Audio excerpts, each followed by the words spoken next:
الحمدللہ الحمدللہ وکفا وسلام علی عباد الذین اصطفى اما بعد فاعوذ باللہ من الشیطان الرجیم بسم اللہ الرحمن الرحیم ام اتخذ مما یخلق بنات واصفاکم بالبنین، کہ اللہ تعالیٰ نے اپنی مخلوق میں سے بیٹیاں تو خود رکھ لیں اور تمہیں بیٹوں سے نوازا۔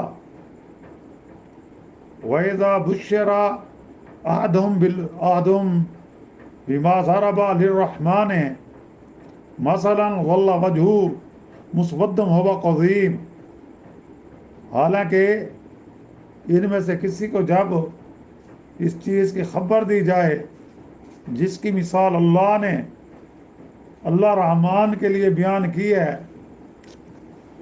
تو ان کا چہرہ سیاہ پڑ جاتا ہے اور وہ غمگین ہو جاتا ہے۔ أَوَمَن يُنَشَّأُ فِي الْحِلْيَةِ وَهُوَ فِي الْخِصَامِ غَيْرُ مُبِينٍ، کیا اللہ کی اولاد لڑکیاں ہیں جو زیورات میں پلیں اور جھگڑے واضح نہ کر سکیں، جھگڑے میں بھی واضح نہ کر سکیں۔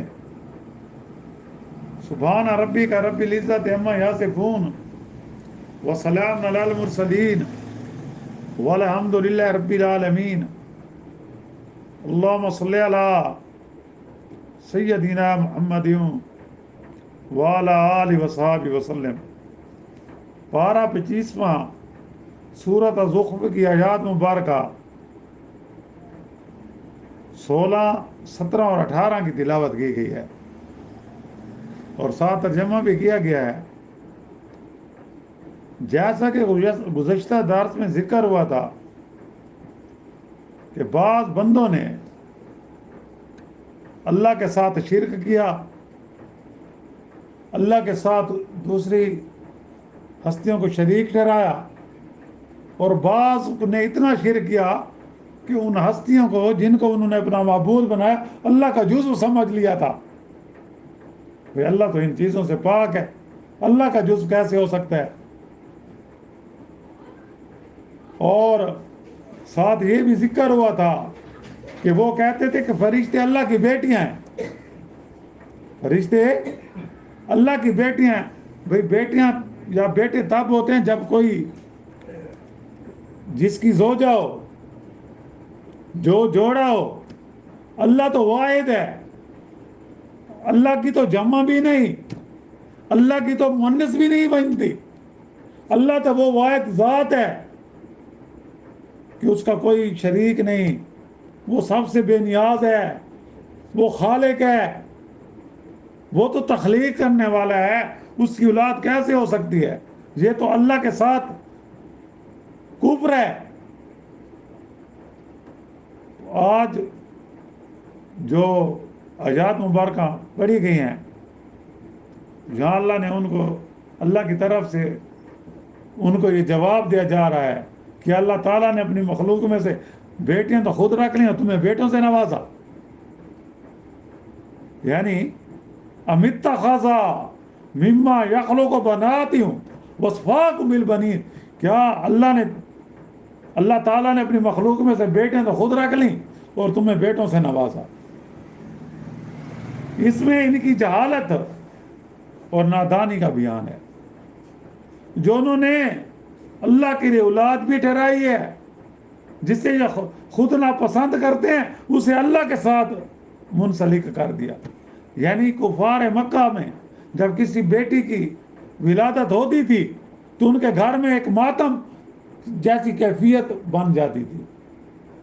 کئی لوگ اپنی بیٹی کو زندہ درگو کر دیا کرتے تھے، یعنی بیٹی کو باعث ننگ سمجھا جاتا تھا اس کی پیدائش کو۔ معاشرے میں عورت کی کوئی عزت نہیں تھی، وہ یہ کہتے تھے کہ ہمارا کوئی داماد بننے گا، ہماری بیٹی۔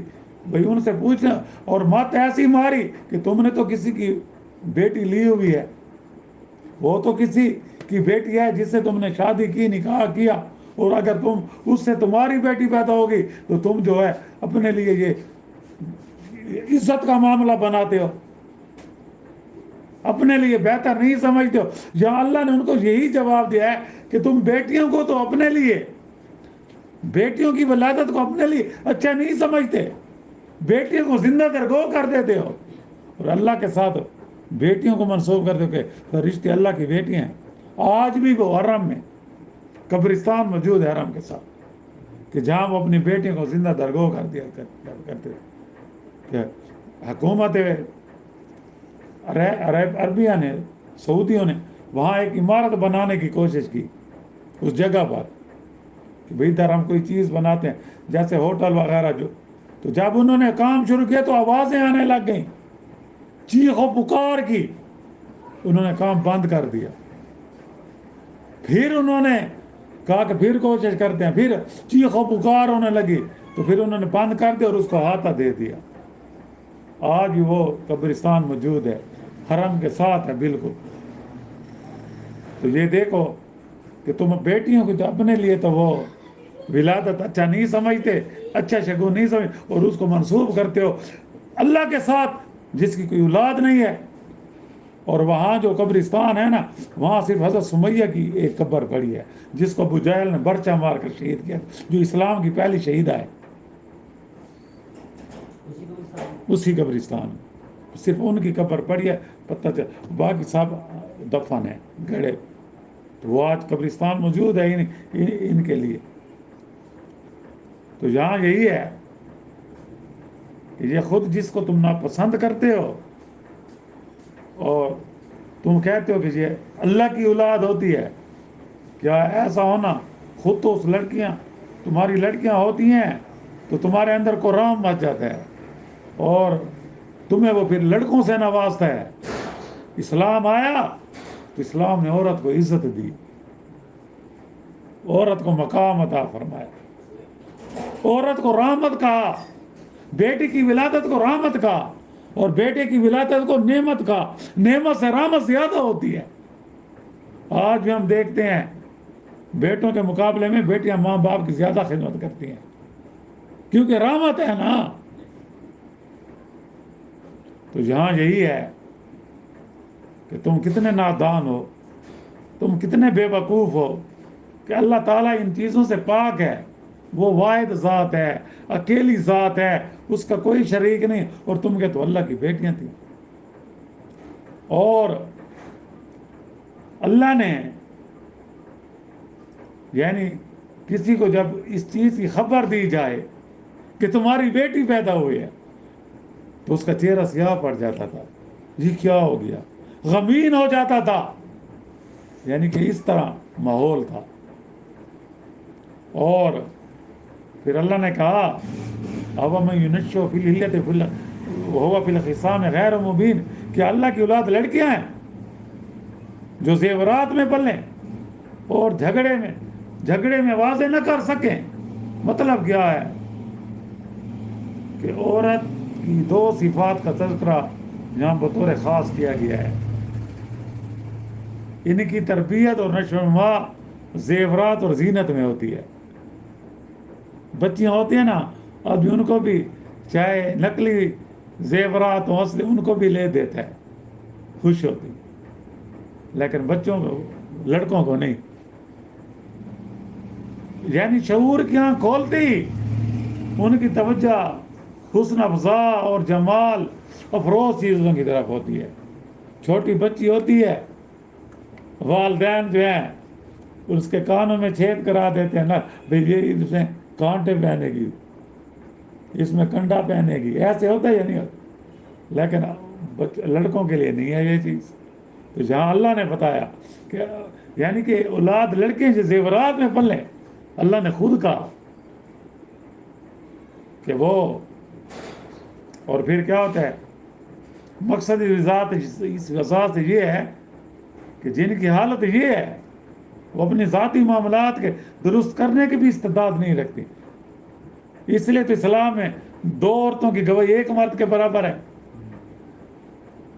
عورت کو اسلام نے نازک کہا ہے، اور نازک چیز کو بڑا سنبھال کر رکھا جاتا ہے.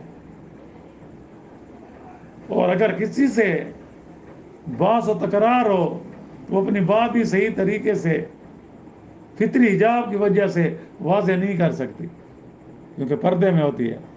اور آج اللہ رحم کرے، یورپ کا جو کلچر آیا ہے، یورپ کی تو تہذیب آئی ہے، عورت گھر سے باہر آ گئی ہے، مرد و عورت کا فرق ختم کر دیا گیا۔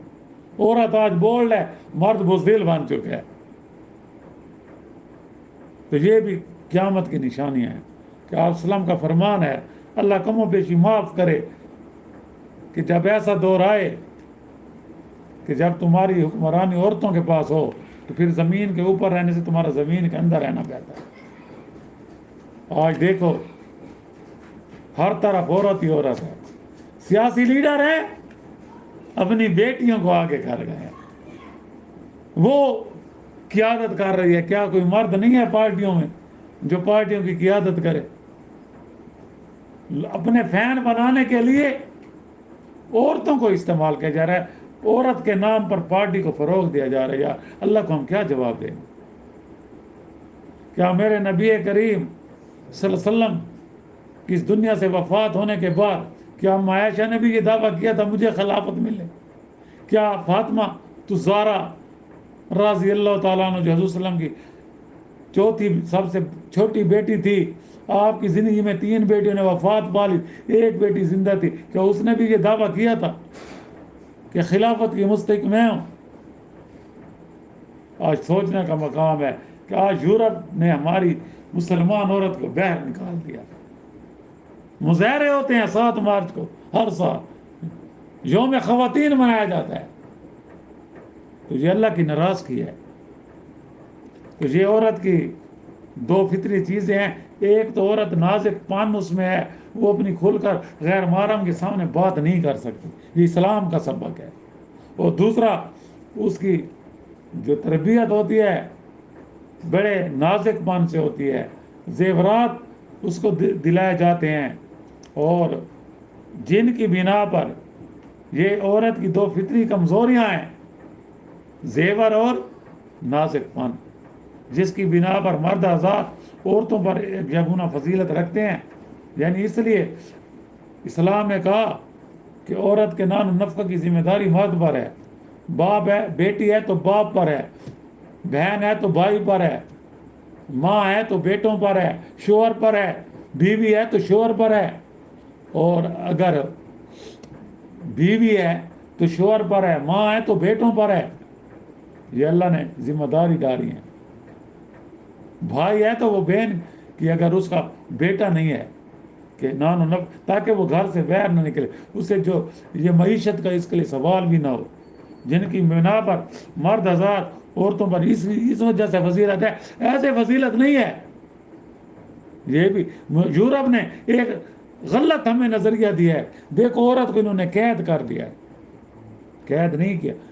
اسلام عورت کو تجارت کی بھی اجازت دیتا ہے، یہ بھی، لیکن اس طرح مادر پدر آزاد نہیں جس طرح یورپ کا کلچر۔ کیوں؟ حضور صلی اللہ علیہ وسلم کی بیوی حضرت خدیجہ تاجر نہیں تھی؟ اسلام عورت کو ایسی نوکری کرنے کی اجازت دیتی ہے جو اپنے پردے کے اندر رہ کر، جس طرح بچوں کو قرآن پڑھانا، اسکولوں میں پڑھانا، ہسپتال میں، زنانہ ہاسپٹل میں عورت کی وہ علاج کر سکتی ہے مرد کی بجائے۔ اسلام نے قدغن نہیں لگائی۔ جب حضور صلی اللہ علیہ وسلم جہاد پر جاتے تھے تو عورتیں ساتھ نہیں جاتی تھی مرہم پٹی کے لیے۔ یہ کیوں؟ یورپ نے ہمارے اسلامی کلچر کو ایسا بدنام کر کے پیش کیا کہ گویا اسلام جو ہے عورت کا مخالف ہے۔ اس حیات کی وجہ الرجال قوامون کہ اسلام نے عورت مرد کو فضیلت اس وجہ سے دی ہے تاکہ اس کے نان و نفقہ کی ذمہ داری وہ سنبھالے بھائی۔ تو کیونکہ اس ضمن میں یعنی مرد و عورت کے جو فطری تفاوت ہے، جو فرق ہے، جس کی بنا پر بچی کے مقابلے میں بچے کی ولادت کو زیادہ پسند کیا جاتا ہے، وہ ہو رہی ہے۔ تو یہاں اللہ نے ان کو یہ تانا دیا ہے کہ تم اپنے لیے تو بیٹوں کو پسند کرتے ہو، اللہ وہ ذات اس کے لیے بیٹیاں، اور جب تمہیں بیٹی پیدا ہونے کی اطلاع دی جائے تو تمہارا چہرہ سیاہ ہو جاتا ہے۔ تم جو لوگ بیٹیوں کو زندہ درگو کر دیتے تھے، تو یہاں ان کو ایک دلیل کے ساتھ سمجھایا گیا ہے۔ اللہ تعالیٰ سے دعا ہے کہ اللہ تعالیٰ میں دین کسی سمجھ سوچ عطا فرمائے، بکے زندگی قرآن و سنت کے کے مطابق گزارنے کی توفیق دے. جو مسلمان اس دنیا سے رخصت ہو گئے اللہ ان کی مغفرت فرمائے، اور جو بیمار ہیں اللہ تعالیٰ ان کو صحت کاملہ عطا فرمائے، ایمان کا زندہ رکھے، اور ہم سب کا خاتمہ بھی ایمان پر فرمائے. اللہ تعالیٰ فلسطین کے مسلمانوں کی غیبی امداد فرما.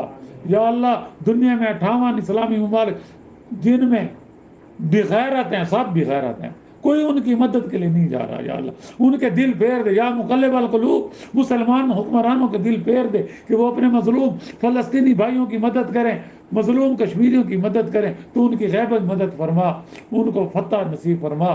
جو ان کے مخالف ہیں، غیر مسلم ہیں، اسرائیلی ہیں، ان سب کو تو نیست و نابود کر دے. ربنا تقبل منا انک انت السمیع العلیم وتب علینا انک انت التواب الرحیم. صلی اللہ تعالی علی خیر خلق محمد وآلہ وصحبہ اجمعین برحمتک یا. السلام علیکم ورحمۃ اللہ وبرکاتہ. تعلیم دین کورس بعد از نبا مغرب ہر عمر کے افراد کے لیے اس موقع سے فائدہ اٹھائیں، خصوصاً طلباء کے لیے جو کالج کے طلباء ہیں یا میٹرک کے طلباء ہیں. اس میں آپ کا اپنا فائدہ ہے. ایڈریس دیا گیا ہے، اس کو پڑھ لیں اور جوائن کریں. 3 کتاب مفت دیے جائیں گے، بالکل مفت کورس اپنی آخرت بنانے کے لیے.